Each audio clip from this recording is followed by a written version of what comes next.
আমি সমগ্ৰ দৈগুমবাসী ৰাইজ তথা দৈগুমৰ যিসকল ব্যৱসায়ী প্ৰতিষ্ঠান আমাৰ লগত জড়িত হৈ আছে সকলোৱে মিলি আজি প্ৰাণকান্ত যিসকল ব্যক্তি আহি আমাৰ দৈগুম পণ্ডিত হেমচন্দ্ৰ গোস্বামী বিদ্যাপীঠত আশ্ৰয় লৈ আছে তেওঁলোকক নিশাটোৰ বাবে আমি সকলোৱে মিলি এসাঁজ অন্ন প্ৰদান কৰিছোঁ আৰু সেই অন্নভাগ ইতিমধ্যে আমাৰ ব্যক্তিসকলে তেওঁলোকৰ প্ৰদান কৰি আছে আৰু তেওঁলোকে গ্ৰহণ কৰিছে যি পাৰোঁ আমি যেনেধৰণে পাৰোঁ সেই ধৰণে আমি আজি অন্নমুঠি তেওঁলোকলৈ আগবঢ়াইছোঁ।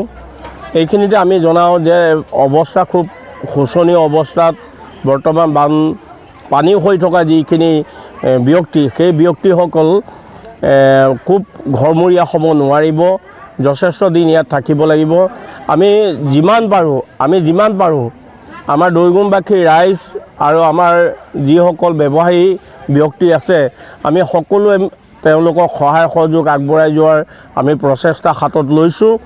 আৰু যিহেতু আমাৰ এই দৈগুমৰ পৰাই শিৱসাগৰলৈকে আমি তেওঁলোকক আমাৰ সাহায্য আগবঢ়াইছিলোঁ।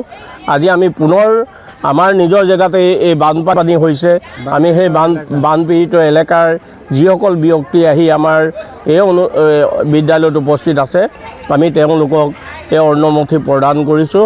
এই সকলোলৈ আমি জনাইছোঁ যে আপোনালোকেও য'ত পৰা নাছিল সহায় কৰক। এই বানৰ মাজত থকা যিসকল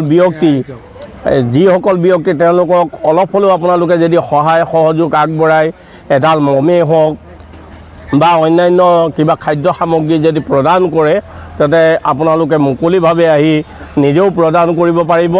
নহয় আমাৰ ব্যৱসায়ী সন্থাৰ বা অন্যান্য আমাৰ সামাজিক অনুষ্ঠান আছে, সামাজিক অনুষ্ঠানৰ লগত যোগাযোগ কৰি আপোনালোকে